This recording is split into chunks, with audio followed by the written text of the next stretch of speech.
অনেকেই ম্যাক্রোমের কাজ শুরু করতে গিয়ে সবচেয়ে বেশি যে সমস্যায় পড়েন সেটা হলো কোন প্রজেক্টের জন্য কোন ধরনের কর্ড এবং কত কর্ড ব্যবহার করব। আসসালামু আলাইকুম। আজকে আমি খুব সহজভাবে ওয়াল হ্যাঙ্গিং, মিরর আর ব্যাগের এই তিনটা কাজের জন্য কর্ড ও কোন সবচেয়ে ভালো হবে সেটা বলবো।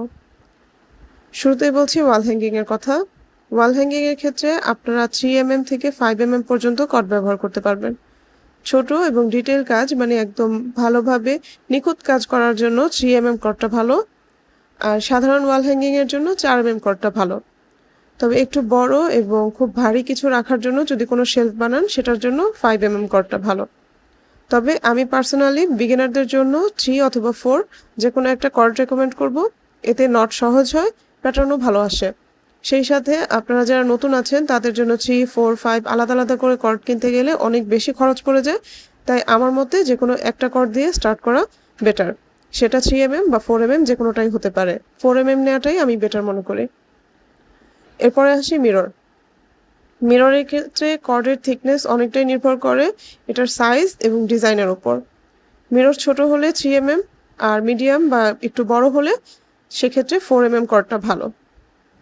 মিররের ক্ষেত্রে 5 কর্ডটা কখনোই আমি ইউজ করিনি এবং মনে হয় না কখনো ইউজ করার প্রয়োজন পড়ে, কারণ 5 কর্ডটা অনেক বেশি মোটা আর নটগুলো দেখতে তাহলে অনেক বেশি ভারী এবং বড় মনে হবে। সেক্ষেত্রে মিররটা দেখতে আসলে ভালো লাগে না। তবে হ্যাঁ, যারা ওই যে সুতা পেঁচিয়ে পেঁচিয়ে মিরর বানান তাদের ক্ষেত্রে ঠিক আছে, ডিজাইন করার জন্য 5 ব্যবহার করা যেতে পারে।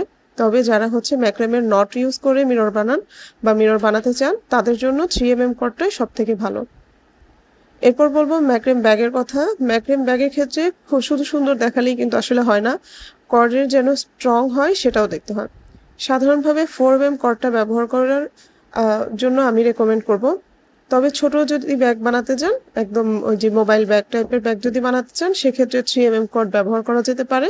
তবে রেগুলার ম্যাক্রেম ব্যাগের জন্য 4 কর্ডটাই ব্যবহার করা উচিত। আর ম্যাক্রেমের ব্যাগের জন্য যদি কর্ড চয়েস করেন সেক্ষেত্রে একটু ভালোভাবে লক্ষ্য করে কর্ডটা চয়েস করবেন। কর্ডগুলো যেন চেষ্টা করবেন একটু গ্লেজি কর্ড নেওয়ার জন্য, তাহলে দেখতে সুন্দর লাগে। তবে অবশ্যই 4 নেওয়ার ট্রাই করবেন। আর যদি গ্লেজি কর্ড না পান অবশ্যই সুতি নরম কর্ড বেছে নেবেন। শক্ত কর্ড কখনোই বেছে নেবেন না, কারণ শক্ত কর্ডগুলো আপনি ওয়াশ করতে পারবেন না। দ্বিতীয়ত কর্ডের যখন আপনি নট দিবেন তখন নটটা ভালো আসবে না। তো ব্যাগের জন্য অবশ্যই নরম এবং 4 কর্ড ব্যবহার করার ট্রাই করবেন। আর একটা বিষয় মনে রাখবেন, একটা নির্দিষ্ট প্রজেক্টের জন্য শুধু একটা পারফেক্ট না বা একটা নিতে হবে এরকম কিছু না। এটা আসলে আপনি কাজ করতে করতে যখন অভ্যস্ত হয়ে যাবেন তখন আপনি নিজেই বুঝে যাবেন যে কোন ওয়াল হ্যাঙ্গিং বা মিরর বা ব্যাগের জন্য কত কর্ড নিলে জিনিসটা দেখতে সুন্দর হবে। তো আমি আমার অভিজ্ঞতা থেকে বলছি 4 কর্ড দিয়ে কাজ করলেই সবগুলো কাজই দেখতে মোটামুটি সুন্দর লাগে। তবে যারা অল্প জায়গার মধ্যে অনেক ডিজাইন ফুটিয়ে তুলতে চান তাদের জন্য 3 কর্ডটা ভালো। আর যারা রেগুলার নটের কাজ করতে চান তাদের জন্য 4 টাই সব থেকে বেস্ট। আর 5 কর্ডের ব্যাপারে যদি বলি, সেটা দোলনা ছাড়া আমি এখন পর্যন্ত 5 কর্ড দিয়ে কোনো কাজ করতে কাউকে দেখিনি এবং কাজ করলে আসলে ভালোও লাগে না, কারণ এটা অনেক বেশি মোটা কর্ড আর অনেক বেশি মানে নট দেওয়ার পরে অনেক বেশি বড় দেখা যায়। তো আমি আজকে ট্রাই করব আপনাদেরকে 3টা কর্ড দিয়েই 3, 4, 5 এই 3টা সাইজের কর্ড দিয়েই আপনাদেরকে একটা ডিজাইন করে দেখানোর।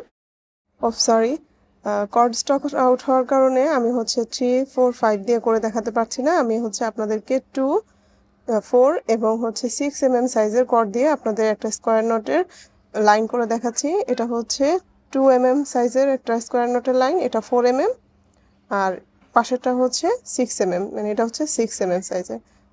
দেখে বুঝতে পারছেন যে আসলে সাইজগুলো কিভাবে চেঞ্জ হয়।